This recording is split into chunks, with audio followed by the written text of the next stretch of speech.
मराठी में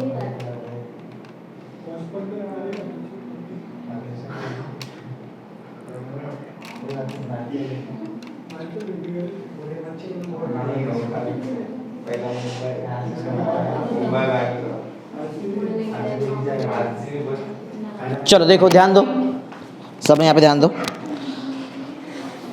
ओके देखो स्टार्ट करते हैं। देखो तो स्टेशनरी वेव्स अपन ने स्टार्ट किया था, याद है? स्टेशनरी वेव्स एक कंसेप्ट चालू हुआ था बीच में से, स्टेशनरी वेव, वो समझा था, याद है? स्टेशनरी वेव का लॉजिक क्या था? दो वेव होना चाहिए, एक ही पाथ पे ट्रैवल करना चाहिए, अपोजिट डायरेक्शन में ट्रैवल करना चाहिए, याद है ना? एक ही जगह से बनते फिर रिफ्लेक्ट होके आते हैं, ऐसा बना, तो वहां बन जाता है स्टेशनरी वेव्स। पढ़ा था अपन ने, ठीक है?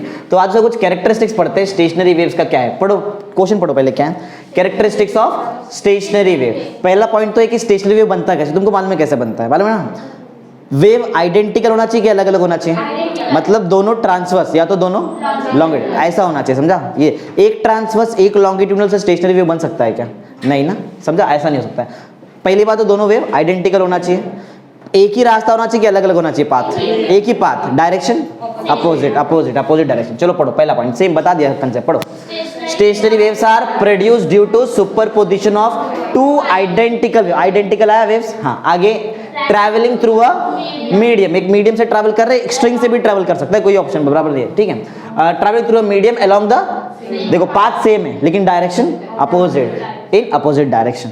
सिंपल सा आंसर है, कुछ हार्ड वर्ड नहीं। आगे बढ़ते हैं, देखो तो अगर समझो दो ट्रांसवर्स वेव ट्रैवल कर रहे हैं एक पाथ से, तो जो रिजल्टेंट स्टेशनरी वेव बनेगा वो ट्रांसवर्स नेचर करेगा कि लॉन्गिट्यूडनल करेगा? ट्रांसवर्स, क्योंकि ट्रांसवर्स से बना तो ट्रांसवर्स नेचर करेगा, समझा? और अगर लॉन्गिट्यूडनल से बना तो लॉन्गिट्यूडनल नेचर का। वही है पॉइंट नंबर 2 और पॉइंट नंबर 3। पॉइंट नंबर 2 तो ट्रांसवर्स के लिए, पढ़ो ट्रांसवर्स वाला point. If two identical transverse progressive wave super imposes the resultant wave is transverse stationary wave. और अगर ऐसे ही लॉन्गिट्यूडनल ने किया तो कौन सा मिलेगा तुमको? Longitudinal stationary wave. Simple simple answer है, पढ़ा हुआ चाहिए, एकदम सिंपल सिंपल चैप्टर्स हैं।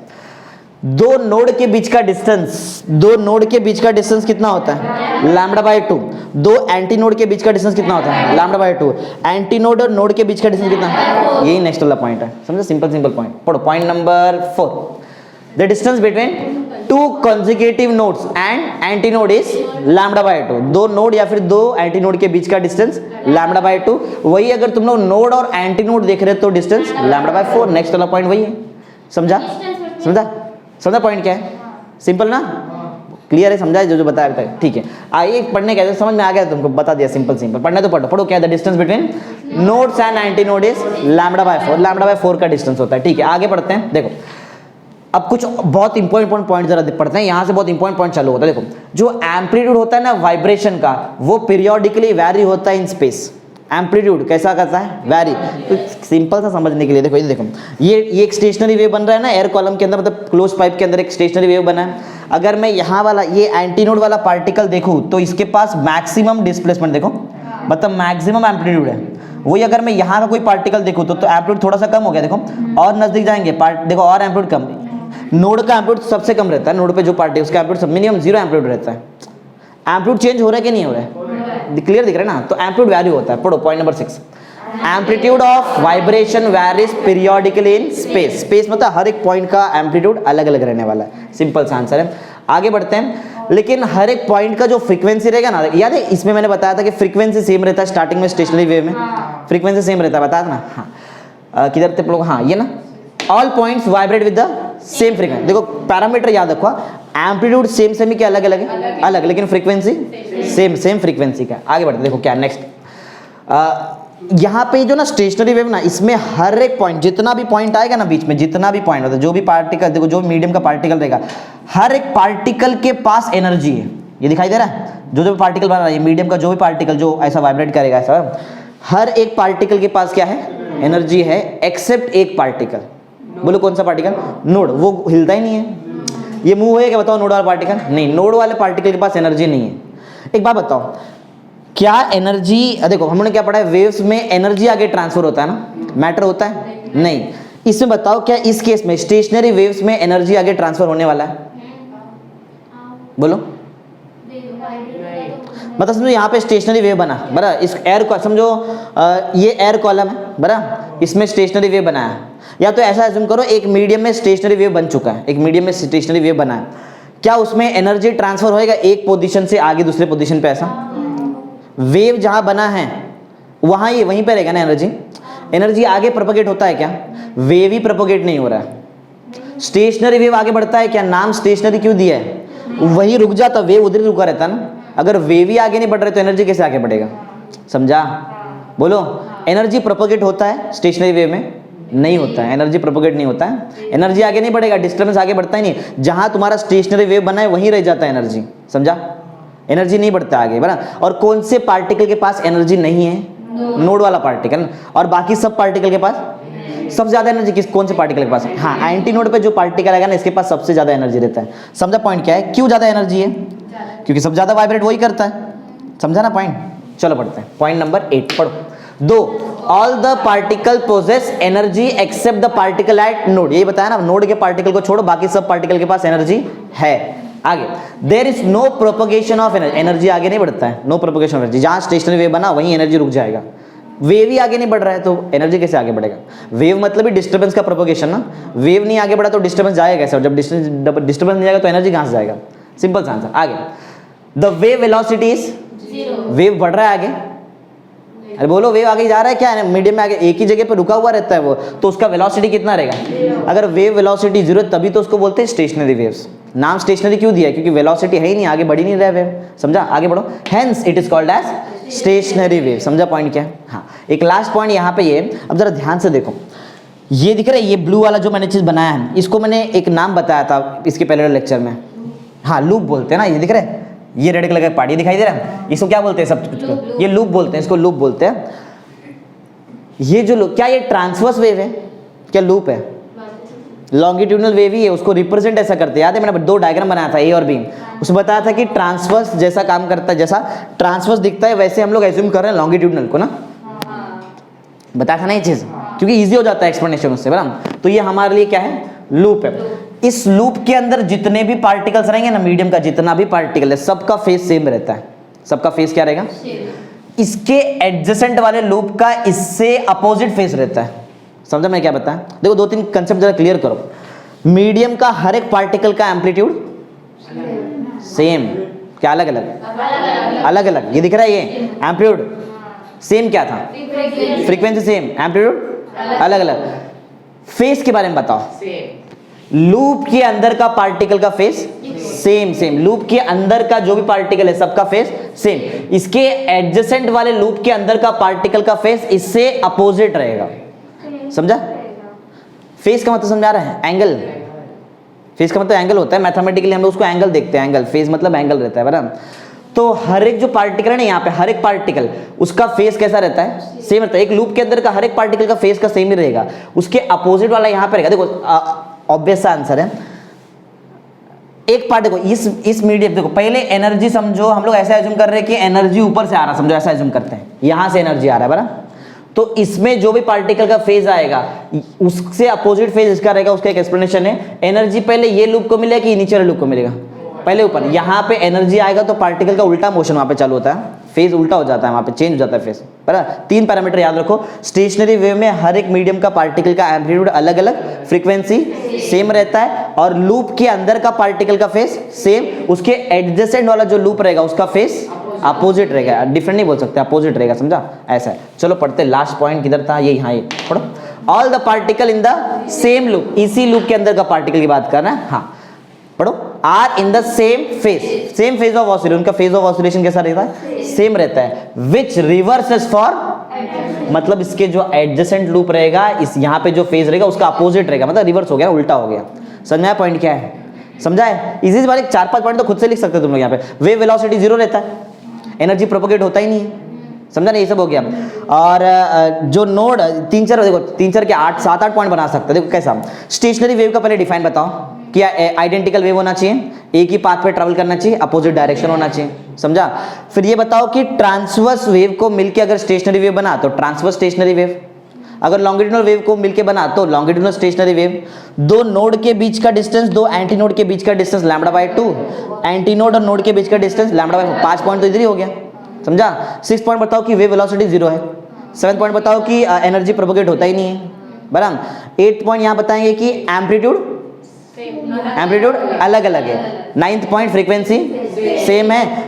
एक लूप के अंदर का हर एक पार्टिकल का क्या सेम है, फेज सेम है, और उसके एडजेसेंट वाले केस में अपोजिट हो जाता है, रिवर्स हो जाता है। सिंपल 10-12 पॉइंट बन जा रहा है ऐसे। सिंपल आंसर है। चलो आगे बढ़ते हैं। प्रोग्रेसिव वेव और स्टेशनरी वेव के बीच में डिफरेंस देखते हैं। प्रोग्रेसिव वेव तुमको मालूम है, जिसमें ये डिस्टर्बेंस कंटिन्यूसली आगे बढ़ते बढ़ते रहता है, और स्टेशनरी वेव वहीं पर डिस्टर्बेंस रह जाता है क्योंकि वेव ही आगे नहीं बढ़ता है। सिंपल। चलो पढ़ते एक एक पॉइंट, सिंपल पॉइंट है, इतना कुछ हार्ड वर्ड नहीं है।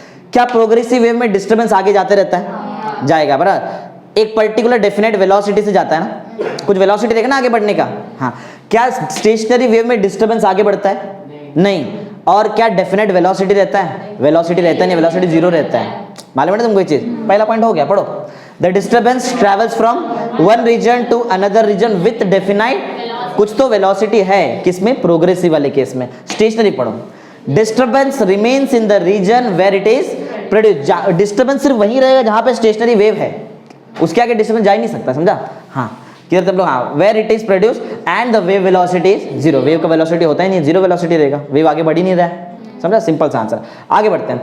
Amplitude of all particles are progressive वाले केस में, उसमें पार्टिकल का एम्पलीट्यूड कैसा रहता है? सेम। लेकिन ये वाले केस में तुमको भी पता है, अभी तो जस्ट पढ़ा था, क्या एम्पलीट्यूड कैसा रहता है? अलग अलग रहता है, डिफरेंट एम्पलीट्यूड। पढ़ो क्या? Amplitude of all particles are different. आगे नेक्स्ट पार्ट। हाँ, ये पॉइंट ना थोड़ा तुमको शायद ऐसा कंफ्यूजन लगेगा। इधर देखो, ये दिखाई दे रही है यहाँ पे जो पार्टिकल है, एंटीनोड पे जो पार्टिकल है, एंटीनोड पार्टिकल, ये पार्टिकल को ध्यान दो और जरा हमारा प्रोग्रेसिव वेव वाले पार्टिकल पे ध्यान देते हैं। इधर देखो, ये दो पार्टिकल को लेते हैं, ये वाला पार्टिकल लिया मैंने और ये वाला पार्टिकल लिया, बराबर? एंटीनोड वाला पार्टिकल और यहाँ का पार्टिकल। क्या ये पार्टिकल ऐसा ही सिर्फ मोशन करता है ना? दिख रहा है जो लाइन बनाया मैंने, ऊपर जाएगा नीचे आएगा, इतना ही ऊपर, इसी लाइन के नीचे नहीं आ, स्ट्रेट लाइन के नीचे नहीं आ सकता है वो। समझ में आ रहा है मैं क्या बोल रहा हूँ? अरे ये पार्टिकल ये स्ट्रेट लाइन के नीचे नहीं आ सकता, वो सिर्फ ऊपर बन रहा है, ऊपर ऐसा ऑसिलेट कर रहा है, इसके लिए तो वेव ऊपर बन रहा है। हाँ हाँ, ऊपर ही रहेगा, नीचे नहीं आ सकता। और ये वाला पार्टिकल ये नीचे ही रहेगा, ये ऊपर नहीं आ सकता। समझा? बोलने का मतलब है प्रोग्रेसिव वेव में पार्टिकल अपना मीन पोजीशन को क्रॉस नहीं करता। क्रॉस किया क्या? उसके ऊपर गया या तो उसके नीचे आया। इधर देखो, इधर ऐसा ऐसा पूरा करेगा, मतलब मीन पोजीशन को समझा, आर पार कर दे रहा है, वहां पे क्रॉस कर रहा है। समझ में आया पॉइंट क्या है? सिंपल सा आंसर है। आंसर चलो पढ़ते, पढ़ो क्या? पार्टिकल्स डू नॉट क्रॉस इधर। क्रॉस इधर का मतलब है वो अपने मीन पोजीशन को क्रॉस नहीं करता है, ऐसा। इधर पढ़ो और क्लियर पढ़ो, पढ़ो। पार्टिकल क्रॉस देयर, वो अपने मीन पोजीशन को क्रॉस करते हैं साइमल्टेनियसली ना, समझा? पार्टिकल एक साथ ही क्रॉस करता है ना, एक ज्यादा ऊपर जाएगा एक कम नीचे जाएगा ना, ऐसा, और दोनों साथ में ऐसा नीचे। समझा रहा है? एज्यूम कर रहा है ज्यादा ऊपर जाएगा ना, बीच वाला पार्टिकल ज्यादा आगे पीछे करता है, उसके ये वाला थोड़ा ही करेगा ना, ऐसा। समझा? हाँ, तभी तो फ्रीक्वेंसी सेम रहता है। फ्रीक्वेंसी सेम कैसे रहता है? दोनों साथ में ऊपर जाते हैं, एक कम डिस्टेंस कवर करता है, ज्यादा करता है, और दोनों साथ में नीचे आता है, ऐसा। समझ आ रहा है? इसको जितना टाइम लगता है इसको भी उतना ही टाइम लगता है। समझा? ये ज्यादा डिस्टेंस कवर कर लेता है लेकिन ये कम डिस्टेंस कवर करता है, तभी तो फ्रीक्वेंसी सेम है, बराबर? हाँ, तो किधर थे हम लोग? ये वाला हो गया ना पॉइंट। हाँ, ये ऑल पार्टिकल्स आर मूविंग, और यहाँ पे क्या है? Particles at the node are at, मालूम है तुमको? नोड वाला पार्टिकल तो मूव हुआ ही नहीं ना, बाकी सब हुआ ना। नोड वाले पार्टिकल की एक स्पेशलिटी, उसके पास एनर्जी कितना रहता है? Zero energy. ठीक, आगे बढ़ते हैं। Last, phase of adjacent particles are different. Adjacent particle का फेज डिफरेंट, लेकिन स्टेशनरी वेव में लूप के अंदर का पार्टिकल का फेज सेम, और उसके एडजेसेंट वाले लूप का फेज अपोजिट या तो रिवर्स हो जाता है। समझा? मालूम ना? फेज प्रोग्रेसिव वेव में हर एक एडजेसेंट पार्टिकल का फेज कैसा रहेगा? प्रोग्रेसिव वेव में डिफरेंट रहेगा, और इसमें सेम रहता है, लूप के अंदर रहेगा तो लूप चेंज, अपोजिट हो गया, रिवर्स हो गया। पढ़ो। All particle between the two consecutive nodes are moving in the same direction, same direction move हो रहा है, and are in phase, while those in adjacent loop are moving in the opposite direction. लेकिन adjacent loop वाला opposite direction move कर रहा है, इसके लिए अपोजिट फेज रहेगा वहां पे। समझा पॉइंट? सिंपल सा आंसर। ये तुमको मालूम है कैसा है? याद हुआ क्या क्या बताया मैंने तुमको? यहाँ पे पहले वाले पॉइंट में डिस्टर्बेंस ट्रैवल करता है, कुछ डिफरेंट वेलोसिटी रहता है, यहाँ पे डिस्टर्बेंस ट्रैवल करता ही नहीं है, और wave velocity zero. Second point अपन ने पढ़ा कि जो एम्पलीट्यूड रहता है पार्टिकल का वो कैसा रहता है? सेम रहेगा, लेकिन यहाँ पे एम्पलीट्यूड अलग अलग रहता है। फिर यहाँ पढ़ा पार्टिकल डू नॉट क्रॉस इधर, वो क्रॉस नहीं करेगा, यहाँ पे मीन पोजिशन को क्रॉस करता है ना। हाँ, फिर पढ़ा ऑल पार्टिकल्स आर मूविंग, लेकिन नोड का पार्टिकल हमारा स्टेशनरी वेव में रेस्ट पे है। याद है? फेस एडजेसेंट पार्टिकल का फेस अलग अलग रहता है, लेकिन लूप के एक लूप के अंदर का पार्टिकल का फेस सेम, और उसके एडजेसेंट वाले का रिवर्स, उल्टा हो गया। सिंपल है, सिंपल सिंपल है। अभी समझा दे रहा, पढ़ना तो तुमको पड़ेगा ही ना, ये चीज समझने समझाने का मेरा है। समझा क्या पॉइंट है? चलो आगे बढ़ते। किस में? प्रोग्रेसिव वेव में। ये amplitude of all particles are same, इसमें हर एक पार्टिकल का एम्पलीट्यूड सेम रहेगा। अब इसमें ना कैसा देखना पड़ेगा तुमको कि मैक्सिमम कोई कितना जा रहा है और मिनिमम कितना आ रहा है, उसके हिसाब से देखना पड़ेगा।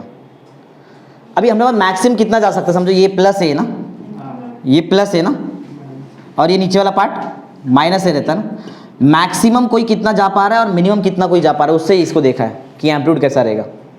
समझो पॉइंट क्या है? मैक्सिमम कोई पार्टिकल प्लस ए तक ही जाएगा और यहाँ पे मैक्सिमम मतलब मिनिमम माइनस ए तक जा सकता है ऐसा, लेकिन वहाँ पे ऐसा नहीं, वहाँ पे 2a का रहता है, प्लस माइनस 2a पढ़ा था अपन ने, पढ़ा ना स्टेशनरी में प्लस माइनस 2a का रहता है वहाँ पे।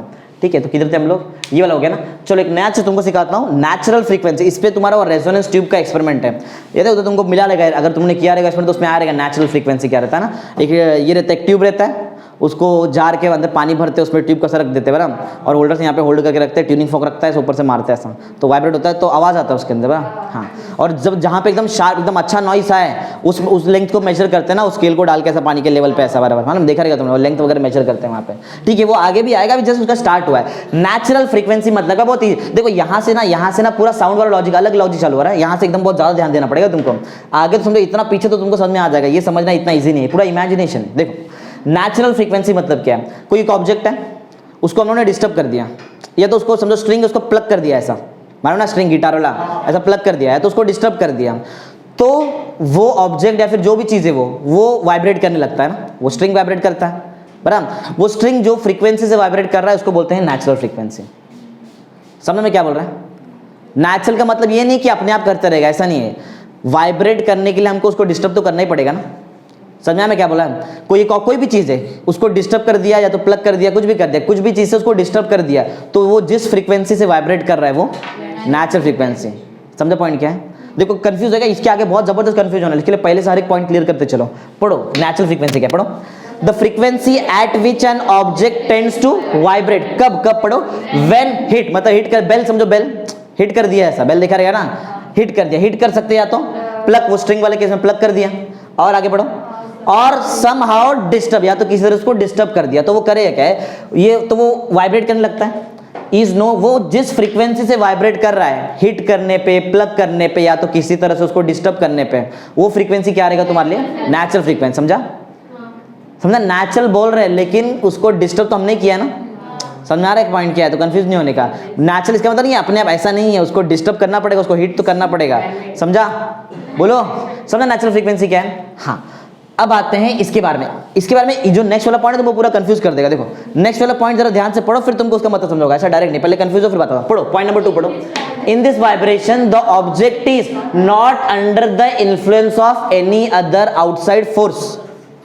ये पॉइंट का मतलब समझा क्या? ये पॉइंट का मतलब समझा क्या है? पढ़ो एक बार फिर से पढ़ो, ऐसा नहीं समझे, पढ़ो क्या? इन दिस वाइब्रेशन, कौन सा मतलब नेचुरल फ्रीक्वेंसी, इसकी बात कर, नेचुरल फ्रीक्वेंसी मतलब जब नेचुरल फ्रीक्वेंसी हो रहा है तब object is not under the influence of any other outside force. कोई बाहर से कोई फोर्स नहीं लगाया बोल रहे हैं। अब जरा क्लियर सवाल पूरा क्लियर करता हूं। देखो कोई ऑब्जेक्ट है, बेल समझ लो, हिट कर दिया, कंटिन्यूसली हिट कर रहे क्या? नहीं, एक बार हिट किया छोड़ दिया। समझा मैं क्या बोल रहा है? एक बार हिट किया छोड़, जब तक हिट नहीं किया था तब तक वो नेचुरल फ्रीक्वेंसी से वाइब्रेट कर रहा था क्या? नहीं, हिट करने के बाद वो वाइब्रेट करने स्टार्ट हुआ, और जब वो वाइब्रेट कर रहा है तब तुम थोड़ी हिट कर रहे हो वापस से। एक ही बार हिट कर दिया ना, एक बार हिट कर दिया, हाथ हटा दिया बराबर। समझा? तो फिर वो जो वाइब्रेट कर रहा है, वो जो फ्रीक्वेंसी से वाइब्रेट कर रहा है वो कौन सा फ्रीक्वेंसी है? नेचुरल। बोलने का मतलब यहाँ पे है, ये लोग क्या बोल रहे हैं यहाँ पे, कोई आउटसाइड वाला फोर्स नहीं है। सही बात है, स्टार्टिंग में तुमने फोर्स लगाया, कंटिन्यूसली फोर्स लगाया क्या वाइब्रेट करने के लिए? नहीं। समझा पॉइंट क्या है? ये जो पॉइंट है ये कभी का पॉइंट है? जब नेचुरल फ्रीक्वेंसी से वाइब्रेट करने स्टार्ट हुआ तब का पॉइंट है। जब नेचुरल फ्रीक्वेंसी से वाइब्रेट करने स्टार्ट हुआ तब तुमने हिट किया क्या? नहीं, उससे पहले हिट किया था ना, मालूम है ना? ठीक है, समझा पॉइंट तुमको? नेचुरल फ्रीक्वेंसी, अरे बोलो आगे देखो, और बहुत जबरदस्त यहाँ पे कंसेप्ट आने वाला है। नेचुरल फ्रीक्वेंसी का मतलब क्या है? कोई ऑब्जेक्ट है, तुमने उसको हिट किया है, डिस्टर्ब कर दिया है, समझा, तो वो वाइब्रेट करेगा एक फ्रीक्वेंसी से, वो फ्रीक्वेंसी को क्या बोलेंगे? नेचुरल। इसमें कोई एक्सटर्नल आउटसाइड का फोर्स तुमने कंटिन्यूसली नहीं दिया है। समझा? चलो अब पढ़ते हैं फ्री वाइब्रेशन और फोर्स। यहाँ पे एकदम ये तुम्हारा पॉइंट एकदम क्लियर हो जाएगा। ये दिख रहा है? हाँ, नाम में है फ्री वाइब्रेशन। फ्री वाइब्रेशन मतलब क्या? कोई ऑब्जेक्ट था, कुछ भी चीज था बराबर, उसके इक्विलिब्रियम पोजीशन से उसको डिस्टर्ब कर दिया। समझा? फ्री वाइब्रेशन वाले केस में कोई तुम्हारे पास एक ऑब्जेक्ट है, उसको कहां से डिस्टर्ब कर दिया उसके, एक मतलब कोई भी चीज रखा हुआ था, समझो कोई एक चीज स्टेशनरी है, समझा, कुछ मोशन नहीं कर रहा है, जैसे गिटार है, समझो इसे रखा हुआ है, उसका स्ट्रिंग एकदम रेस्ट पे है, बराबर, तो वो उसका क्या हो जाएगा, इक्विलिब्रियम पोजीशन, और जाके तुमने उसको डिस्टर्ब कर दिया, तो इक्विलिब्रियम पोजीशन डिस्टर्ब कर दिया, तो कौन सा वाइब्रेशन आएगा, फ्री वाइब्रेशन। समझा फ्री वाइब्रेशन क्या होता है। फोर्स्ड वाइब्रेशन में क्या होता है, फोर्स्ड वाइब्रेशन में तुम लोग ने वही गिटार वाला लॉजिक लो, बराबर, एक बार पहली बार कितनी बार किया था बताओ, यहाँ पे इसको डिस्टर्ब एक ही बार किया था ना, यहाँ पे कंटिन्यूसली डिस्टर्ब कर रहे हैं, समझ में आ रहा है, बोलो, तो उसको क्या बोलेंगे हम लोग, कौन सा वाइब्रेशन, फोर्स्ड वाइब्रेशन। समझा पॉइंट क्या है, एक ही डिफरेंस है, यहाँ पे एक ही बार तुम लोग उसको डिस्टर्ब करते हैं जिसकी वजह से नेचुरल फ्रीक्वेंसी आ जाता है, और यहाँ पे कंटिन्यूसली इसको हिट करते रहते हैं ना, समझ में आया। हाँ तो मैं फ्री वाइब्रेशन को बोला ना, एक बार डिस्टर्ब करते, फोर्स में कंटिन्यूसली करते, क्या सुन रहे तुम लोग, मैंने क्या बोला, मैंने यही बोला ना कि फ्री वाइब्रेशन में एक ही बार डिस्टर्ब होता है, तभी तो वो प्रोड्यूस करता है नेचुरल फ्रीक्वेंसी, समझा। और फोर्स्ड वाइब्रेशन में तुमको कंटिन्यूसली हिट कर, समझो कोई डायरेक्ट सॉन्ग सिंग कर रहा है, समझो डायरेक्ट, समझा, तो उसके लिए कंटिन्यू बजाना पड़ेगा उसको, तो वो फोर्स्ड वाइब्रेशन में आ जाएगा। और कोई नया है जो जाके खाली टच करके ऐसा देख रहा है, तो वो फ्री वाइब्रेशन। सिंपल आंसर ना, पढ़ो, चलो पढ़ो, पहला पॉइंट पढ़ो, समझा दिया, इतना हार्ड नहीं है जितना बताओ उसको, चलो पढ़ो। Free vibration are produced when a body is disturb from its equilibrium position and released, समझा, तो कौन सा वाइब्रेशन में आ जाएगा। एग्जांपल पेंडुलम भी ले सकते हैं, पेंडुलम बड़ा ऐसा रुका था पहला, एक साइड लिया खींच के छोड़ दिया ऐसा, तो किसकी वाइब्रेशन, कौन से ऑसिलेशन में आ जाएगा, फ्री वाइब्रेशन। एक ही बार किया ना तुमने, आ रहा है फिर यहाँ से फिर से धक्का मार रहे हैं, फिर जा रहा है, ऐसा थोड़ी है, बराबर, तो वो किस में आ जाएगा, तो फोर्स, अगर दो बार बार ऐसा करते जा रहे तो वो फोर्स में आ जाएगा ना। ठीक, आगे पढ़ो। Force vibration is produced by external, देखो वर्ड आया पीरियोडिक फोर्स, का मतलब है कंटिन्यूसली तुम लोग उसको फोर्स दे रहे हैं, पीरियोडिक मतलब टाइम टू टाइम कंटिन्यूस उसको फोर्स दे रहे हैं तुम लोग, समझा।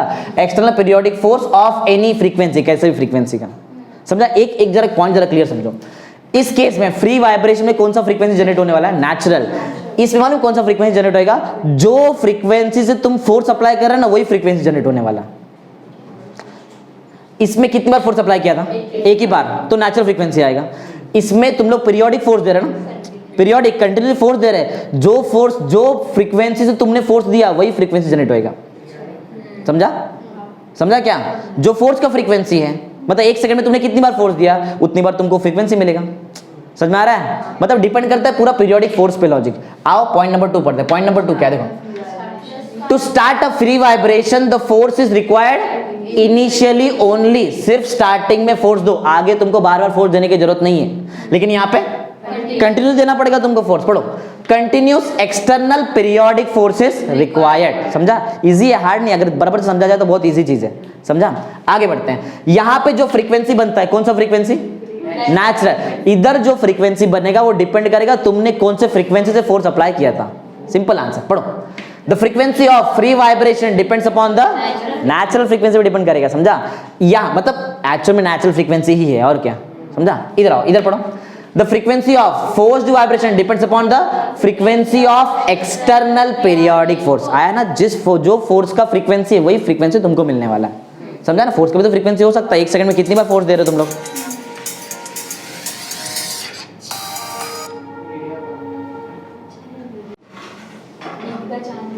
देखो ध्यान दो, तो हम लोग कहाँ थे, यहाँ पे ना एम्पलीट्यूड, ये हो गया हमारा नेचुरल फ्रीक्वेंसी वाला हो गया ना। इधर आओ, इधर पढ़ो, पढ़ो, amplitude of vibration decreases with time. ये देखो एम्पलीट्यूड के बारे में बात कर रहे हैं, कितनी बार फोर्स दिया था, एक ही बार, एक बार फोर्स दिया तो क्या कंटिन्यूसली वाइब्रेट ही करते रहेगा, खत्म हो जाएगा ना थोड़ी देर बाद, अरे एनर्जी खत्म हो जाएगा, तो धीरे धीरे तुम्हारा एम्पलीट्यूड कम होने लगेगा कि बढ़ेगा कि वैसे ही रहेगा, कम हो जाए, एक ही बार फोर्स लगाया। लेकिन इस केस में तुम लोग फोर्स कंटिन्यूसली लगाते हैं, जब तक फोर्स लगाएंगे तब तक तुम्हारा एम्पलीट्यूड कांस्टेंट मेंटेन रहेगा। हाँ, फ्रीक्वेंसी यहाँ पे कैसा है, यहाँ पे फ्रीक्वेंसी कैसा है, फ्रीक्वेंसी डिपेंड किस पे कर रहा है, जो फोर्स एक्सटर्नल फोर्स है, मतलब जब तक तुम लोग फोर्स लगाएंगे तब तक तुमको एम्पलीट्यूड मिलेगा ना, समझा, समझ आ रहा है। इधर फोर्स कितनी बार लगाया, एक ही बार लगाया, तुम्हारा एम्पलीट्यूड धीरे धीरे कम होता जाएगा, डैम्पिंग होएगा ना। खुद सोचो ना, पेंडुलम वाला लॉजिक समझो, वो बॉब को एक साइड खींचा और छोड़ दिया तो धीरे धीरे एम्पलीट्यूड कम हो जाएगा, ये तुम्हारा फ्री वाइब्रेशन है। इधर देखो, फोर्स वाइब्रेशन वाले केस में बॉब को पकड़ा मिडिल पोजीशन, उसका इक्विलिब्रियम पोजीशन से, और यहाँ पे खींचा और छोड़ा, जैसे यहाँ जाके यहाँ से फिर से उसको ऐसे यहाँ से पुश कर दिया, फिर से गया, फिर से पुश कर दिया, एम्पलीट्यूड मेंटेन रहेगा ना, जब तक तुम लोग यहाँ से फोर्स लगाए तब तक तुम्हारा एम्पलीट्यूड मेंटेन रहेगा। समझ आ रहा पॉइंट क्या है। हाँ, कंडीशन है उतना ही फोर्स, तुम ऐसा सोचो कि बहुत ज्यादा फोर्स लगा तो एम्पलीट्यूड तो चेंज हो जाएगा फिर तो उस केस में, समझा, कांस्टेंट फोर्स होना चाहिए। चलो पढ़ते हैं पॉइंट नंबर, ये पढ़ो जरा, 4 वाला पॉइंट पढ़ो, ध्यान दो, बहुत इंपॉर्टेंट चीज चल रहा है। Amplitude of vibration decreases with time, right, बताया था पहले वाले केस में। और दूसरे केस में एम्पलीट्यूड मेंटेन होएगा कब तक, जब तक फोर्स अप्लाई करो तब तक मेंटेन होने वाला। पढ़ो, एम्पलीट्यूड इज स्मॉल, थोड़ा ही रहता है एम्पलीट्यूड, लेकिन वो कंटिन्यू रहता है ना, मेंटेन रहता है, बट रिमेन्स, पढ़ो, but remains constant as long as external periodic force acts on it. जब तक फोर्स लगाओगे तब तक एम्पलीट्यूड वैसे का वैसे रहेगा। समझा, बोलो, क्लियर है। आगे बढ़ते हैं। इधर बताओ, ये फ्री वाइब्रेशन वाले केस में तुम्हारा एम्पलीट्यूड कम कम हो रहा है ना, मतलब एनर्जी कम कम हो रहा है और लास्ट में फाइनली रुक जाएगा वो, राइट है। तो क्या फ्री वाइब्रेशन में एनर्जी कांस्टेंट रहता है कि कम कम होता है, कम होता है, डैम्पिंग की वजह से। डैम्पिंग मालूम है ना, डैम्पिंग की वजह से एक्सटर्नल फोर्स, मतलब एयर का रेजिस्टेंस हो सकता है, कुछ और भी रेजिस्टेंस हो सकता है। इधर देखो, वो सब बाद में कर सकते हैं 1 घंटे बाद, इधर देखो। समझा पॉइंट क्या है, डैम्पिंग की वजह से तुम्हारा जो एनर्जी रहेगा वो कम कम होएगा। इधर एनर्जी कम हो सकता है क्या, नहीं, कंटिन्यूसली फोर्स लगा रहे, जब एनर्जी कम होएगा यहां से वापस फोर्स दे दिया पेंडुलम को, समझा, फिर से ऑसिलेट करना है, यहां पे एनर्जी कांस्टेंट रहेगा जब तक तुम लोग क्या अप्लाई कर रहे हो। देखो बहुत सिंपल लॉजिक है, यहां जो फ्रीक्वेंसी बन रहा है वो फ्रीक्वेंसी किससे मैच होएगा, वो तुम्हारा फोर्स के फ्रीक्वेंसी पे डिपेंड करेगा। हमें जब तक फोर्स लगाएंगे तब तक एम्पलीट्यूड कांस्टेंट, जब तक फोर्स लगाएंगे तब तक एनर्जी भी कांस्टेंट। सिंपल, आगे बढ़ते हैं, पढ़ो। वाइब्रेशन स्टॉप्स, अच्छा बताओ यहां पे वाइब्रेशन रुक कब जाएगा, फ्री वाइब्रेशन रुकता कब है, जब एनर्जी खत्म, रुक जाएगा, बराबर। यहां एनर्जी खत्म होने का चांस है। अगर मैं यहां पे फोर्स ही नहीं लगाऊं, खत्म एनर्जी। लेकिन ये भी बात है कि अगर फोर्स लगाओ तो वो फोर्स वाइब्रेशन कहां से रहेगा, समझा, बोलो। हाँ, मतलब जब तक फोर्स लगा रहे तब तक तुम्हारा रुक नहीं सकता है, जैसे फोर्स हटा दिया रुक जाएगा। सिंपल आंसर, पढ़ो। Vibration stops sooner or later depending upon the damping force, damping air के रेजिस्टेंस पे डिपेंड करेगा, समझा ना। पेंडुलम वाले केस में यहां पे रुक सकता है अगर फोर्स अप्लाई करना छोड़ दिए तो, बराबर। पढ़ो, vibration stops as soon as the external periodic force is stop, समझा, बाहर से फोर्स लगाना बंद कर दो, खत्म। समझा कंसेप्ट, ध्यान दे रहे ना सब लोग, ध्यान दो अच्छे से, हो गया समझा। Free vibration, force vibration. अब डेरिवेशन है, डेरिवेशन ये कुछ ज्यादा ही डिफिकल्ट है, समझा, ऐसा है, बराबर। कंफ्यूज जाएगा, पूरे अच्छी तरह से कंफ्यूज जाते हैं यहाँ बच्चे लोग। क्या है, पहली बार उनका बेसिक नहीं आता, बहुत सारी चीजों का बेसिक नहीं आता, इसलिए पहले बेसिक लिख के रखा है, ये पहले बेसिक समझो तो तुमको मैं डेरिवेशन कराऊंगा। डेरिवेशन है बहुत इजी, लेकिन टर्म्स समझना कंफ्यूज जाते हैं उसमें, ऐसा। एक एक चीज एकदम ध्यान समझाता हूं, जरा देखो। पहला पढ़ते हैं फंडामेंटल फ्रीक्वेंसी, पर ये सब चीज तुमको यहाँ पे एक्सपेरिमेंट में लगने वाला है। फंडामेंटल फ्रीक्वेंसी क्या है, जरा ध्यान से देखो। फंडामेंटल फ्रीक्वेंसी मतलब बहुत सिंपल सा, सबसे कम फ्रीक्वेंसी को बोलते हैं फंडामेंटल फ्रीक्वेंसी। सिंपल आंसर, समझा। फंडामेंटल फ्रीक्वेंसी क्या है, सबसे कम, मिनिमम फ्रीक्वेंसी, फंडामेंटल फ्रीक्वेंसी, समझा। एक ही स्टेप में आंसर इसका। चलो पढ़ो, पढ़ो। The minimum frequency of vibration of body is called as fundamental. देखो एक एक चीज समझो, अगर ये तुमको नहीं आएगा ना, यहां से लेके ये इतना चीज नहीं आया, तुमको डेरिवेशन नहीं समझ सकते, और डेरिवेशन आता है एग्जाम में सब चीज का, तो ध्यान से समझा। Fundamental frequency. हाँ, अब एक और चीज समझो, ये सब साउंड वाला कंसेप्ट, सब म्यूजिक वाला चीज है, म्यूजिक वाले भी उसमें कंसेप्ट में आ जाता है। देखो, फंडामेंटल फ्रीक्वेंसी मतलब सबसे कम फ्रीक्वेंसी। सबसे कम फ्रीक्वेंसी पे जो मोड रहता है ना, जो मोड होता है उसको बोलते हैं फंडामेंटल मोड। फिर से एक बार, फिर से देखो क्या है फंडामेंटल फ्रीक्वेंसी का, तुमको मतलब मालूम है, सबसे कम फ्रीक्वेंसी, फंडामेंटल फ्रीक्वेंसी, बराबर। एक मोड होता है, मोड, उस मोड में मतलब एक मोड रिप्रेजेंट करता है कि कौन कितने फ्रीक्वेंसी पे वाइब्रेशन हो रहा है, बस ऐसे समझो, समझा।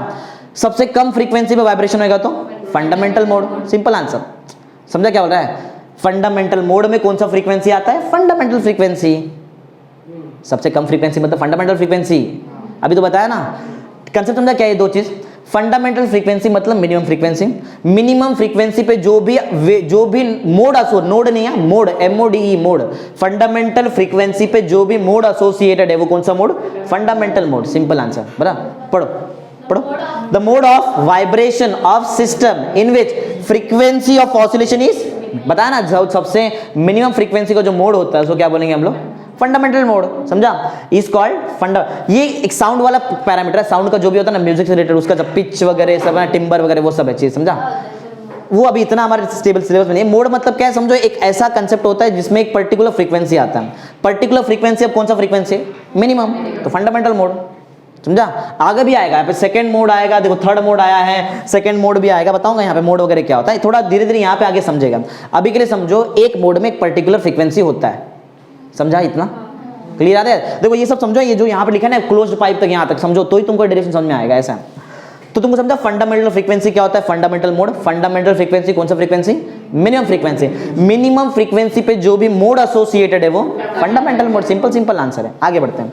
हार्मोनिक्स मतलब क्या होता है? हार्मोनिक्स मतलब क्या? देखो सिंपल सा आंसर है। हार्मोनिक वाला ये जो टर्म है ये सिर्फ तब यूज किया जाता है जब तुम्हारा फ्रीक्वेंसी कोई इंटीग्रल मल्टीपल ऑफ फ्रीक्वेंसी रहेगा, तो मतलब फंडामेंटल फ्रीक्वेंसी। एक बार फिर से देखो क्या है, इतना इजी ना हार्मोनिक समझना, ओवरटोन समझना इतना इजी नहीं है, लेकिन ध्यान दो ये सब चीज तुमको यहाँ पे डेरिवेशन में क्लियर होगा। एटलीस्ट बेसिक तो समझ के चलो, तो तुमको मैं यहाँ पे सब कुछ क्लियर कर दूंगा। बराबर, अभी तो तुमको ये कौन सा फ्रीक्वेंसी मिनिमम, उससे जो मोड एसोसिएटेड वो फंडामेंटल, ये भी सिखाता हूँ, खाली मतलब समझ के चलो, आगे और क्लियर हो जाएगा। हार्मोनिक वाला जो ये टर्म है ये सिर्फ तब यूज होता है जब तुम्हारा पर्टिकुलर जो फ्रीक्वेंसी है वो है integral multiple of fundamental frequency. Fundamental frequency याद है कौन सा फ्रीक्वेंसी? मिनिमम फ्रीक्वेंसी को 2 से मल्टीप्लाई किया, मिनिमम फ्रीक्वेंसी को 3 से मल्टीप्लाई किया, मिनिमम फ्रीक्वेंसी को कोई इंटीग्रल नंबर से मल्टीप्लाई किया, तो उसको हम लोग क्या, वो टाइम पे हम लोग वर्ड यूज करेंगे हार्मोनिक्स। समझा? हार्मोनिक वाला पहले समझो, हार्मोनिक वाला वर्ड कब यूज करते हैं? हार्मोनिक्स कब यूज करेंगे? जब तुम्हारा फ्रीक्वेंसी मिनिमम फ्रीक्वेंसी का क्या रहे? Integral multiple. Simple answer. समझा? बोलो। हाँ, आगे बढ़ते हैं। कोई स्ट्रिंग हो या फिर कोई एयर कॉलम हो तो उसमें जो फ्रीक्वेंसी होता है ओवरटोन का वो इंटीग्रल मल्टीपल ऑफ फंडामेंटल। अब ये ओवरटोन वाला भी लॉजिक तुमको सिखाऊंगा आगे यहाँ पे। बराबर, अभी के लिए यहाँ पे सबसे मेन तुम्हारे लिए 2 ही पॉइंट है। 2 पॉइंट में सबसे पहला पॉइंट ये है कि हार्मोनिक वाला वर्ड कब यूज करेंगे? कब यूज करेंगे? जब पर्टिकुलर जो भी तुम्हारा फ्रीक्वेंसी वो है इंटीग्रल मल्टीपल ऑफ फंडामेंटल, मतलब मिनिमम फ्रीक्वेंसी। बराबर, और एक सबसे मेन पॉइंट यहाँ पे है, ये हार्मोनिक ये ना प्रेजेंट हो भी सकता है, नहीं भी हो सकता है गिवन साउंड में। हार्मोनिक वाला ये जो कंसेप्ट है ये हो भी सकता है, नहीं भी हो सकता है। अभी कैसे मालूम पड़ेगा तुमको? इधर सब कुछ क्लियर है। अभी खाली मेरा पॉइंट वो पकड़ के चलो, पॉइंट जब मैं बोल रहा हूँ। बराबर, मैंने 2 पॉइंट तुम्हारे लिए सबसे मेन पॉइंट बताया कि हार्मोनिक वाला वर्ड सिर्फ तब यूज करेंगे जब तुम्हारा फ्रीक्वेंसी रहेगा वो integral multiple of minimum frequency, मतलब फंडामेंटल फ्रीक्वेंसी रहे तो। दूसरा है ये हार्मोनिक्स तुम्हारे साउंड में प्रेजेंट हो भी सकता है, नहीं भी हो सकता है। चलो पढ़ो एक बार, पॉइंट नंबर 3 पढ़ो क्या है? All harmonics may not be present in the given, मतलब हो भी सकता है, नहीं भी हो सकता है, मे नॉट बी प्रेजेंट। समझा? समझो पॉइंट क्या है? ये पहला पॉइंट पढ़ लो क्या है? The term harmonic is used when the frequency of particular overtone is an integral multiple of fundamental. ये बताता हूँ ओवरटोन क्या है, नेक्स्ट क्वेश्चन ही ओवरटोन बताऊंगा। देखो कंफ्यूज हो रहा है ना धीरे धीरे, यहाँ पे होएगा। अच्छा मैं कंफ्यूज, इसलिए जरा ध्यान चलो। मिनिमम फ्रीक्वेंसी पे जो भी मोड एसोसिएटेड है वो फंडामेंटल मोड। हार्मोनिक वाला वर्ड सिर्फ तब यूज करेंगे जब तुम्हारा frequency integral multiple of minimum frequency या तो फंडामेंटल फ्रीक्वेंसी रहे। ये प्रेजेंट हो भी सकता है, नहीं भी हो सकता है साउंड में। सेकंड वाला पॉइंट पढ़ो क्या है? In a string and air column, मतलब ये एयर कॉलम। स्ट्रिंग वाला लॉजिक याद है? स्टेशनरी वेव जब बनाया था बीच में प्लग किया था। हाँ, in string and air column the frequency of overtone are integral multiple of fundamental, मतलब बताया कि integral multiple of fundamental frequency मिलेगा तुमको। कहाँ मिल सकता है? स्ट्रिंग वाले केस में मिल सकता है, एयर कॉलम। हम लोग एयर कॉलम करके देखेंगे यहाँ पे, एयर कॉलम वाला तुमको सिखाऊंगा यहाँ पे। याद हुआ 2-3 पॉइंट क्या क्या है? वेरी सिंपल, इतना कुछ हार्ड वर्ड नहीं है। पहला पॉइंट है कि कब यूज करेंगे? जब फ्रीक्वेंसी क्या रहेगा? Integral multiple of fundamental frequency. बराबर, हो भी सकता है, नहीं भी हो सकता है साउंड में। ऑल, देखो यहाँ पे वर्ड लिखा है ऑल हार्मोनिक्स। ऑल हार्मोनिक्स हो भी सकता है, नहीं भी हो सकता है। स्ट्रिंग यूज करो या तो कॉलम, एयर कॉलम यूज करो, वहां पे तुमको देखने मिलेगा सब हार्मोनिक्स वाला कंसेप्ट। बराबर, ये जो हम लोग तुमको सिखाऊंगा अभी आगे जाके। बराबर, आगे बढ़ते हैं। ओवरटोन क्या है? नाम में ये ओवरटोन, ज्यादा ना, ओवर मतलब ज्यादा हो गया ना। हाँ, तो ये जो है ना, ये यहाँ पे ओवरटोन वाला लॉजिक, ये जो ओवरटोन वाला लॉजिक है ये कब यूज करेंगे? बराबर था। हाँ, जो भी टोन का फ्रीक्वेंसी, देखो नाम है ओवर मतलब ज्यादा ना, जो भी टोन का फ्रीक्वेंसी है ग्रेटर किससे? फंडामेंटल फ्रीक्वेंसी, उसको बोलेंगे ओवरटोन। नाम में है ना। अरे एक फ्रीक्वेंसी भी एक टोन ही हुआ, समझा? एक फ्रीक्वेंसी भी एक टोन ही हुआ। अगर उससे ज्यादा फ्रीक्वेंसी तुम्हारे पास हो तो ओवरटोन हो गया। समझा? ओवरटोन कब यूज करने का? जब तुम्हारे पास जो फ्रीक्वेंसी है वो फंडामेंटल फ्रीक्वेंसी से ज्यादा है तो ओवरटोन। सिंपल लॉजिक है। हाँ, लेकिन इसमें एक स्पेशलिटी है, ये हमेशा साउंड में प्रेजेंट होता ही है। हार्मोनिक्स हो भी सकता है, नहीं भी हो सकता है ना। ऑल हार्मोनिक्स पढ़ा है ना, ये होता ही है। चलो पॉइंट नंबर 2 पढ़ो पहले क्या है? Overtones are only that multiple of fundamental frequency which are actually present in the given sound, मतलब जो भी साउंड में जो तुम्हारा फ्रीक्वेंसी एक्चुअल में प्रेजेंट है सिर्फ तुम लोग उसको ही बोल सकते हो ओवरटोन। समझ पॉइंट क्या? Point number 2 overtone. पहला पॉइंट समझा क्या? ओवरटोन जो भी frequency greater than fundamental frequency, overtone. Overtone actual में किसको बोलेंगे? जो एक्चुअल में तुम्हारे साउंड में प्रेजेंट है। बराबर, मैं इसके लिए मैंने बोला कि हमेशा ओवरटोन साउंड में प्रेजेंट होता ही है। लास्ट पॉइंट पढ़ो क्या है? The first frequency higher than fundamental. एक फंडामेंटल फ्रीक्वेंसी है समझो, उस फंडामेंटल फ्रीक्वेंसी से मेरे पास एक हायर फ्रीक्वेंसी है तो मैं उसको बोलूंगा फर्स्ट ओवरटोन। Simple answer. उसे सेकंड हायर फ्रीक्वेंसी तो second overtone, third higher frequency third overtone, simple simple है कंसेप्ट है। पढ़ो, the first frequency higher than fundamental frequency is called as first overtone, और उसके बाद वाला and the next higher frequency is called as second, आगे भी हो सकता है, सिंपल सिंपल है। ये सब कंसेप्ट है, ये सब कंसेप्ट तुमने, तो ये कंसेप्ट हमको यूज होएगा यहाँ पे और कुछ नहीं। तुमको फंडामेंटल फ्रीक्वेंसी मालूम है, मिनिमम फ्रीक्वेंसी, तुमको फंडामेंटल मोड मालूम है, मिनिमम फ्रीक्वेंसी जो मोड एसोसिएटेड हो फंडामेंटल मोड, बराबर। तुमको ये मालूम है कि हार्मोनिक्स क्या होता है, हार्मोनिक्स कब यूज करते हैं, जब इंटीग्रल मल्टीपल ऑफ फ्रीक्वेंसी है तो हार्मोनिक यूज करो। ऑल हार्मोनिक प्रेजेंट हो भी सकता है, नहीं भी हो सकता है। स्ट्रिंग देखो या तो एयर कॉलम से समझ सकते हो उस चीज को। ओवरटोन पढ़ा, याद है, अगर हायर फ्रीक्वेंसी है फंडामेंटल फ्रीक्वेंसी तो ओवरटोन यूज करो। हर एक ओवरटोन जो भी तुम्हारा ओवरटोन सिर्फ उसी को बोलेंगे जो साउंड में एक्चुअल में प्रेजेंट है, और फर्स्ट हायर फ्रीक्वेंसी को हम लोग क्या बोलेंगे, first overtone, second higher frequency second, ऐसा एंड सो ऑन, समझा। चलो पढ़ते हैं ऑर्गन पाइप, जिसके ऊपर हमको आज डेरिवेशन करना है। ऑर्गन पाइप बहुत सिंपल है, पाइप रहता है, पाइप बराबर, एक एंड क्लोज रहता है, दोनों एंड ओपन भी हो सकता है। मैं क्या बोला समझा क्या, पाइप पाइप दोनों एंड ओपन, पाइप देखा रहेगा ना, दोनों एंड ओपन भी हो सकता है, एक एंड क्लोज भी, यही दो टाइप का ऑर्गन पाइप रहता है, समझा। ये डिवाइस जिससे हम लोग ये सब कंसेप्ट समझ सकते हैं। चलो पढ़ते हैं, पढ़ो ऑर्गन पाइप क्या है। A device in which air column is, ये दिख रहा है, ये दिख रहा है ब्लैक कलर का जो बनाया है, इसी को बोलते हैं ऑर्गन पाइप। ये दिख रहा है ब्लैक कलर का जो मैंने बनाया, ये है ऑर्गन पाइप। हाँ, a device in which air column is vibrated to produce sound waves of desired frequency is called organ pipe। दो टाइप का होता है मैंने बताया, एक जगह से क्लोज रहेगा, या तो दूसरा ऑप्शन क्या है, दोनों जगह पे ओपन रहेगा। पढ़ो क्या है, पहला टाइप क्या है, क्लोज्ड ऑर्गन पाइप, दोनों जगह से क्लोज की एक जगह से क्लोज, तभी तो साउंड जाने का एक रास्ता तो होना चाहिए ना।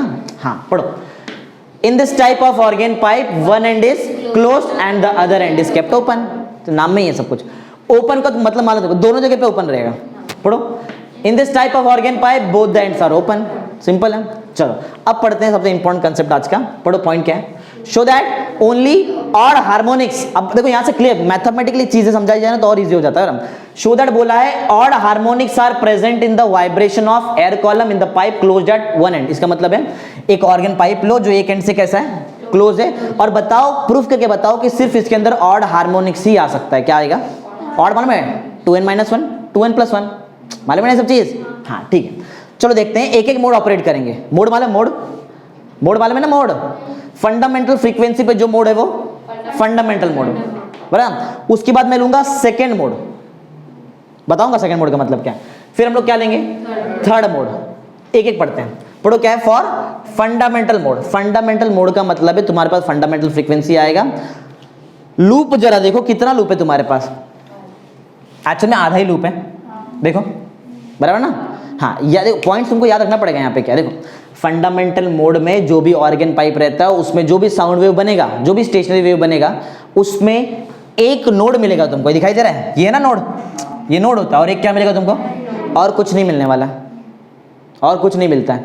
जब भी ट्यूनिंग फॉर्क को ऐसा दिख रहा है, एक फंडामेंटल मोड पे हम लोग उसको ऑपरेट करेंगे तो तुम्हारे पास सिर्फ एक नोड रहेगा, और क्या रहेगा, एक ही एंटी नोड, समझा, एक नोड और एक एंटी नोड। एक जरा आंसर दो, एंटी नोड और नोड के बीच का डिस्टेंस, इसके लिए मैं लैम्डा बाय 4 होता है ना। हाँ, इसके लिए एंटी नोड और नोड के बीच का डिस्टेंस क्या लिया है मैंने।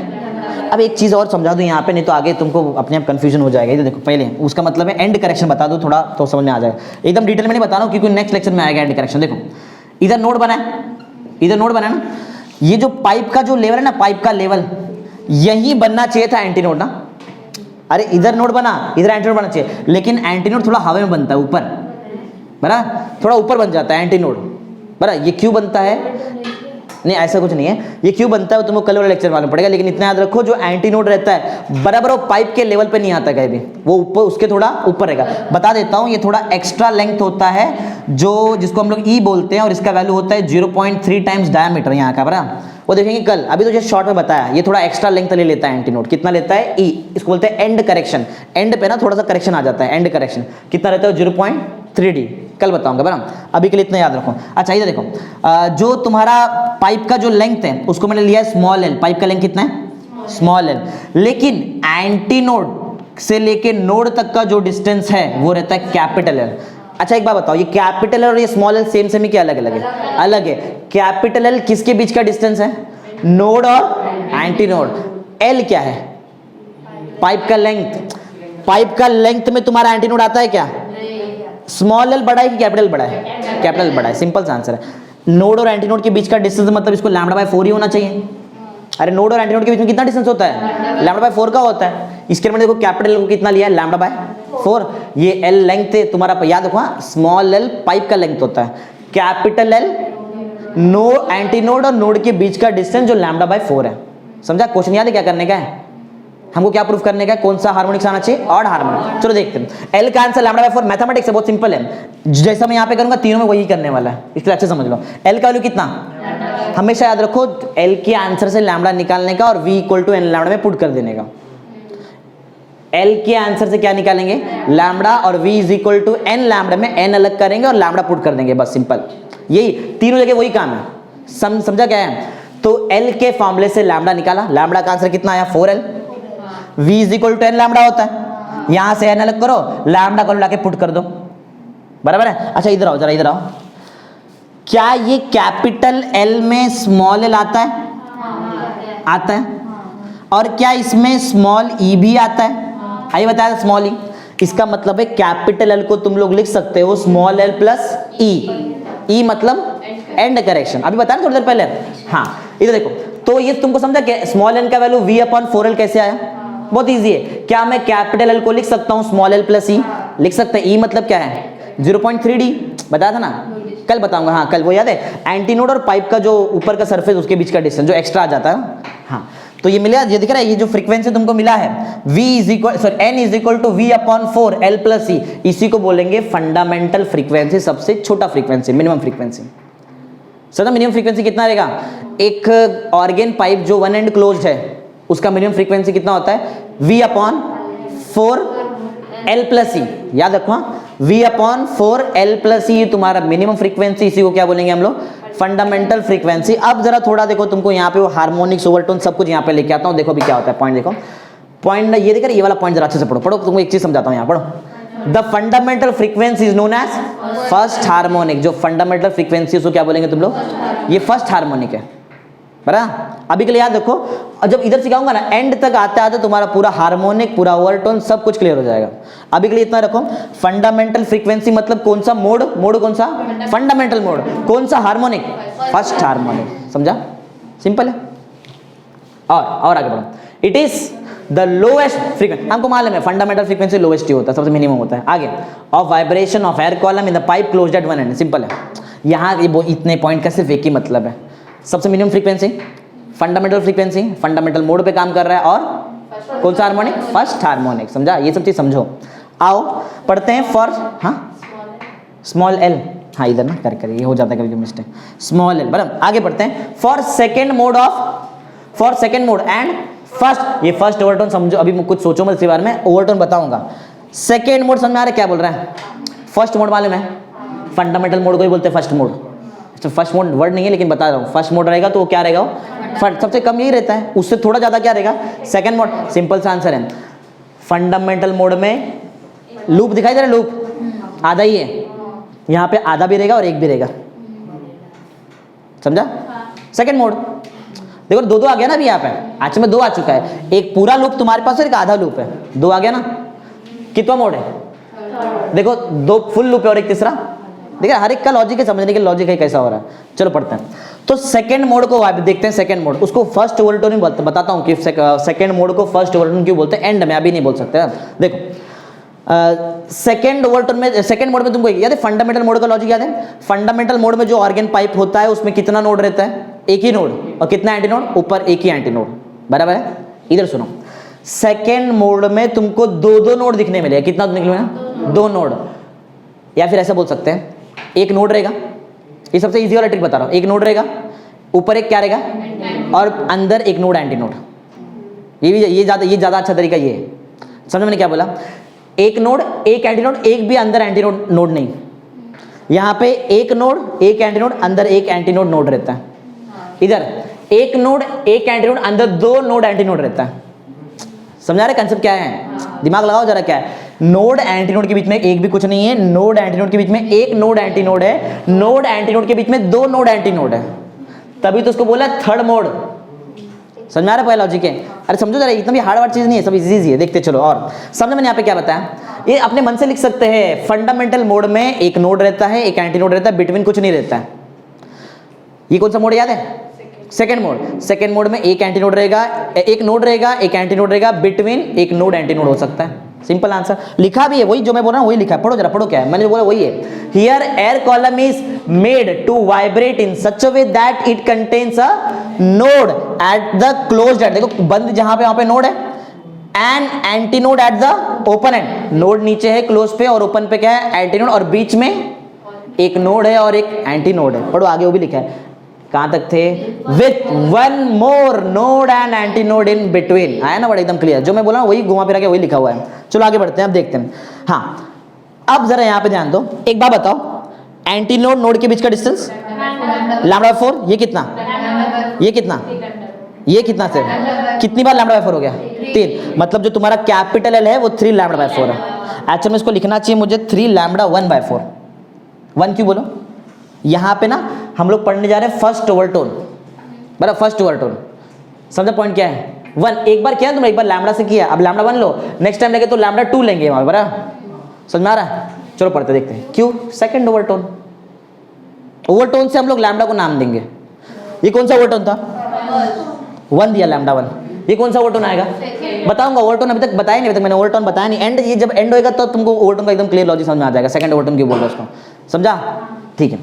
तो एल का वैल्यू कितना है, 3 लैम्डा 1, याद है डेरिवेशन करते कैसे, याद होना चाहिए तुमको, इस फॉर्मूले से क्या निकालते हैं, लैम्डा 1 निकालेंगे अभी, और किधर पुट करेंगे, v is equal to n lambda में n को अलग कर लेना, बस समझा, बस इतना ही। चलो तो l is equal to 3 lambda 1/4, lambda 1 निकाल लिया मैंने, बराबर, लैम्डा इधर चाहिए तो इधर ही कैपिटल का वैल्यू पुट करो, या तो उधर पुट भी कर सकते हैं। याद है v इज, याद रखना जब भी लैम्डा को तुम 1 दोगे n को भी तुमको 1 ही देना पड़ेगा, v is equal to n lambda में, समझा, लैम्डा को अगर तुमने 1 दिया है तो जो जिसमें तुम लोग पुट करोगे वो भी क्या रहेगा n1, प्रूफ दिखाता हूं, देखो इधर लैम्डा को कुछ पुट किया था क्या, नहीं, देखो इधर n को भी कुछ नहीं पुट किया मैंने, समझा, इधर मैंने लैम्डा को क्या लिया 1, तो मैंने n को भी क्या लिया, और एक प्रूफ, इधर मैंने लैम्डा को क्या लिया 2, देखो मैंने n को 2 लिया, देखो n2, सिंपल।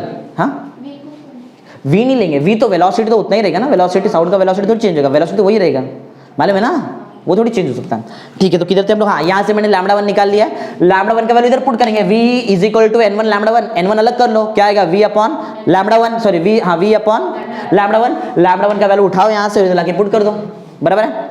देखो ये दिख रहा है 4/3 l प्लस e, जैसे ही पुट किया नीचे का 3 ऊपर चला गया, नीचे का 3 ऊपर चला गया। ये जरा ध्यान से देखो, ये तुमको बोर्ड पे कहीं तो मिलेगा, ये क्या है n है ना, ये तो n होता है, क्या बोलते हैं इसको, कौन सा फ्रीक्वेंसी, फंडामेंटल मिनिमम फ्रीक्वेंसी।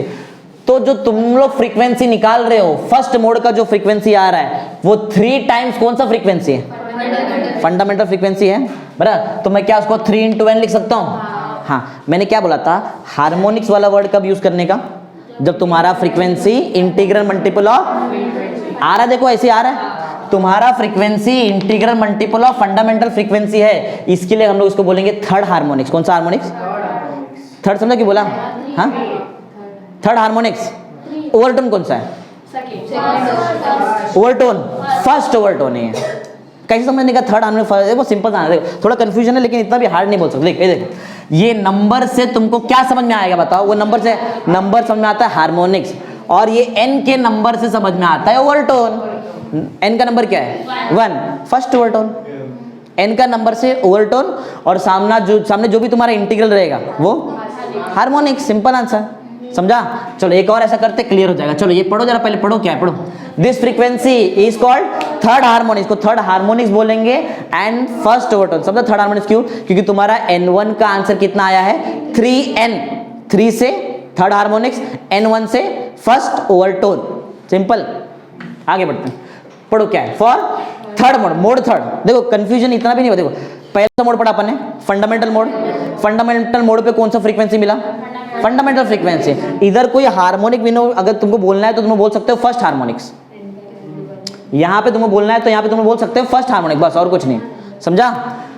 अगर तुम एक्चुअल में वर्ड हार्मोनिक तब यूज किया जाता है जब तुम्हारा इंटीग्रल मल्टीपल आए, इधर तो आया ना क्लियर, इधर आया, तो मैंने यहाँ बताओ कौन सा हार्मोनिक लिया है, थर्ड हार्मोनिक, क्योंकि नंबर आया ना क्लियर। अरे नाम में ये हार्मोनिक क्या रहता है, तब यूज करो जब इंटीग्रल मल्टीपल आए, इंटीग्रल मल्टीपल ही हार्मोनिक ले लो ना डायरेक्ट, समझा। और इस वाले को तुम लोग ले लो ओवरटोन, ओवरटोन N1 बराबर। आगे बढ़ते हैं, कौन सा मोड पढ़ने जा रहे हैं, थर्ड मोड या फिर सेकंड ओवरटोन। ये अगर तुमको याद नहीं भी तुमको अपने पेंडे मालूम पड़ जाता है कि कौन सा ओवरटोन रहेगा बराबर। मालूम पड़ा ना मेरे को यहाँ पे कौन सा ओवरटोन है, फर्स्ट ओवरटोन है, इधर ही मालूम पड़ जाएगा। चलो ये समझो डायग्राम कैसा है। थियरी बहुत सिंपल है, एक नोड रहेगा क्लोज्ड एंड पे, एक एंटी नोड रहेगा ओपन एंड पे, बीच में बिटवीन दो नोड दो एंटी नोड। पहला पॉइंट पढ़ो जल्दी। Here air column is made to vibrate in such a way that it contains node at the closed end and antinode at the open end with two more node and antinode in between। बराबर ना, बीच में दो node और antinode है, ठीक है। अब मैं यूज करूंगा N2 लैम्डा 2, पहले लैम्डा 1 और N1 यूज किया था, अब क्या यूज करेंगे, लैम्डा 2 N2 बराबर, ठीक है। देखते चलो, तो लैम्डा 4 बराबर ना, लैम्डा 2/4 ज्यादा बराबर रहेगा।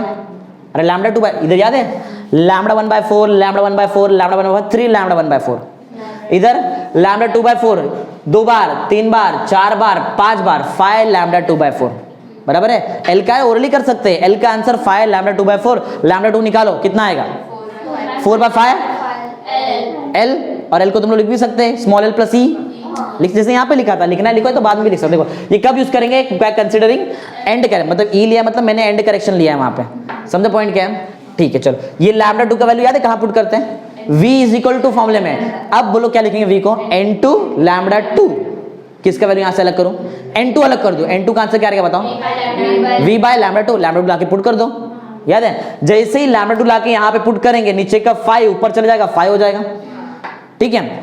ये क्या है बताओ, ये तो फंडामेंटल फ्रीक्वेंसी है n, तो 5 into n। अब देखो तुमको क्लियर करना, जरा ज्यादा कुछ सोचो मत, ये देखो n2 का आंसर कितना है, इस नंबर से क्या मालूम पड़ता है, हार्मोनिक। कौन सा हार्मोनिक, फिफ्थ हार्मोनिक, समझा।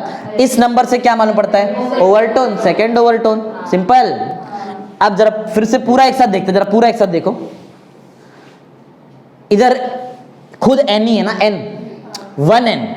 1n ना, 1n, ये इसको तुम लोग किससे मल्टीप्लाई कर सकते हैं, 1 से ना।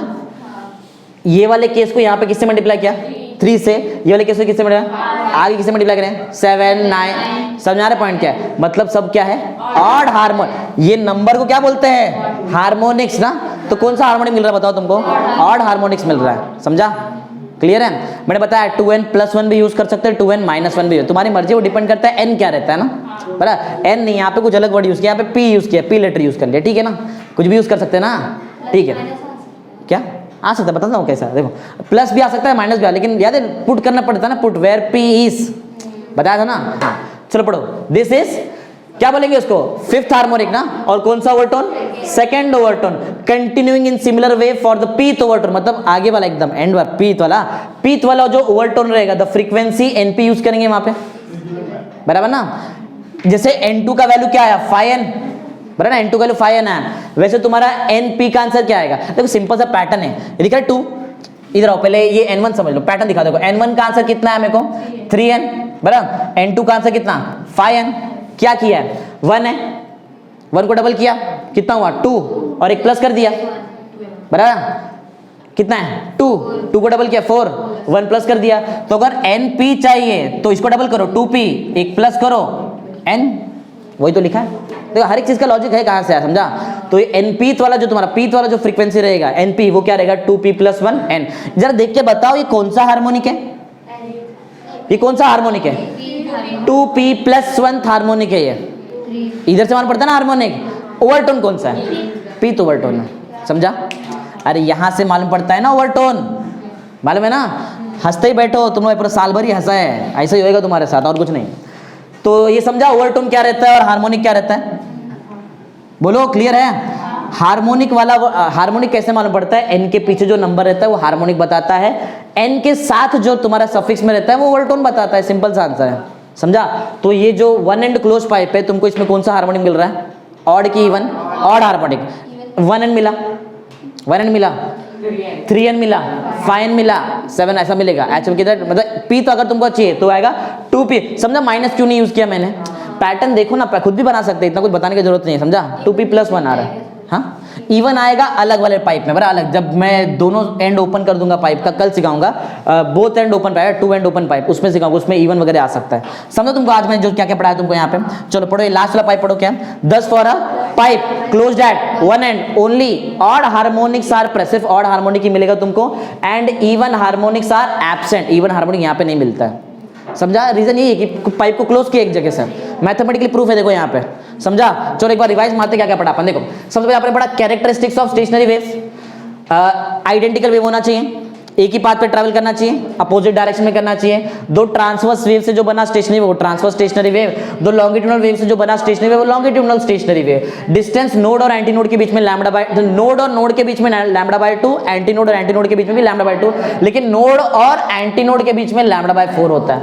एम्पलीट्यूड अलग अलग रहता है, फ्रीक्वेंसी सेम रहता है, फेज एक लूप के अंदर का पार्टिकल का सेम रहता है, एडजेसेंट लूप का रिवर्स हो जाता है, बराबर, सिंपल पॉइंट था। प्रोग्रेसिव स्टेशनरी याद है, डिस्टर्बेंस आगे ट्रैवल करता है, कुछ डेफिनेट वेलोसिटी से डिस्टर्बेंस ट्रैवल आगे नहीं कर पाता, वेव में रह जाता है, वेव वेलोसिटी 0। यहाँ पढ़ा था एम्पलीट्यूड पार्टिकल का सेम रहता है, यहाँ पे एम्पलीट्यूड अलग अलग रहता है। ये पढ़ा था पार्टिकल कभी क्रॉस नहीं करते मीन पोजीशन को, यहाँ पे पार्टिकल क्रॉस करते हैं मीन पोजीशन को ना आपने। फिर ये पढ़ा था ये मूविंग होते पार्टिकल, यहाँ पे मूविंग होते लेकिन एक्सेप्ट नोड वाला पार्टिकल, बराबर ना। याद है phase of adjacent particle are different, अलग अलग पार्टिकल का फेज क्या होता है अलग अलग, लेकिन लूप के अंदर का पार्टिकल का फेज सेम, एडजेसेंट का चेंज जाएगा। नेचुरल फ्रीक्वेंसी याद है, जब भी कोई भी ऑब्जेक्ट को डिस्टर्ब करेंगे, हिट करेंगे, समझा, तो उस टाइम पे वो जो फ्रीक्वेंसी से वाइब्रेट करता है, कौन सा फ्रीक्वेंसी, नेचुरल फ्रीक्वेंसी। इसमें कोई एक्सटर्नल पीरियोडिक फोर्स नहीं लगता है जब फ्रीक्वेंसी चालू हो जाता है, तो इनिशियली तो लगेगा ही ना। हाँ, free vibration force vibration clear याद है तुमको, एक ही बार हिट करना पड़ता है, यहाँ पे कंटिन्यूली हिट करते रहना पड़ता है, राइट। यहाँ पे नेचुरल फ्रीक्वेंसी बनता है और यहाँ पे फ्रीक्वेंसी डिपेंड करेगा तुम्हारे फोर्स के फ्रीक्वेंसी पे। याद है सेकंड पॉइंट, एक ही बार हिट करना ना इनिशियली, और यहाँ पे कंटिन्यू तुमको हिट करना पड़ता है। एम्पलीट्यूड क्या होता है, धीरे धीरे टाइम के हिसाब से कम कम होएगा, डैम्पिंग के हिसाब से यहाँ पे एम्पलीट्यूड मेंटेन रहता है क्योंकि तुम लोग कंटिन्यूसली फोर्स अप्लाई कर रहे हो। याद है यहाँ पे डैम्पिंग की वजह से एनर्जी भी कम हो जाता है, यहाँ पे एनर्जी मेंटेन रहेगा जब तक फोर्स अप्लाई कर रहे हैं। वाइब्रेशन स्टॉप हो जाएगा सूनर और लेटर, जैसे तुम्हारा एनर्जी डैम्पिंग रहेगा उसके हिसाब से यहाँ पे वाइब्रेशन रुक नहीं सकता, एक ही केस में रुकेगा जब तुम लोग फोर्स हटा दो तो ना, external force. Different fundamental frequency याद है, मिनिमम फ्रीक्वेंसी, फंडामेंटल मोड याद है, कौन सा इसमें कौन सा फ्रीक्वेंसी रहता है, फंडामेंटल फ्रीक्वेंसी। हार्मोनिक कब यूज करते हैं, जब integral multiple of fundamental frequency आए। ओवरटोन तब यूज करेंगे जब तुम्हारा फंडामेंटल फ्रीक्वेंसी से ज्यादा फ्रीक्वेंसी रहेगा तुम्हारे पास, सिंपल आंसर है ना। फंडामेंटल फ्रीक्वेंसी ज्यादा फ्रीक्वेंसी तो फर्स्ट ओवरटोन, बराबर ना। यहाँ भी यूज करते हो फंडामेंटल फ्रीक्वेंसी फिफ्थ टाइम आया तो सेकंड ओवरटोन, सिंपल आंसर। फिर हमने पढ़ा ऑर्गन पाइप, ये एक डिवाइस है जिससे हम लोग स्टडी कर सकते हैं तुम्हारा पूरा ऑड हार्मोनिक्स इवन हार्मोनिक्स का। एक क्लोज एंड होता है और एक क्या होता है, एक क्लोज होता है और एक क्या रहता है, ओपन, दो टाइप का रहता है। लॉजिक समझे यहाँ पे क्या था, एक ही है, तीनों कंसेप्ट में एक ही लॉजिक है। एल के फॉर्मूले से क्या निकालो, लैम्बडा निकालो, v is equal to n, lambda में एन अलग करो, लैम्बडा पुट कर दो, अपने मिल जाएगा आंसर। फंडामेंटल फ्रीक्वेंसी याद रखना चाहिए, कितना होता है बताओ, v अपॉन 4l प्लस ई, v अपॉन 4l प्लस, ये फंडामेंटल फ्रीक्वेंसी, बराबर, सिंपल आंसर ना, इजी है। अगर तुमको ये फॉर्मूले के हिसाब से बताओ, हार्मोनिक थर्ड हार्मोनिक और ओवरटोन फर्स्ट ओवरटोन, इस फॉर्मूले के हिसाब से बताओ। हार्मोनिक फिफ्थ है, सेकंड ओवरटोन। हार्मोनिक बताओ, 2p+1 हार्मोनिक और ओवरटोन p तो ओवरटोन ना, समझा, इजी है। करेंगे तो और प्रैक्टिस करेंगे तो हो जाएगा, ऐसा नहीं कि एक बार पढ़ा दिया तो आ जाएगा, ऐसा नहीं रहता है, पढ़ना पड़ेगा तुमको, खुद भी नोट्स वगैरह सब प्रिपेयर करना पड़ेगा। समझा क्या पढ़ा है, ठीक है।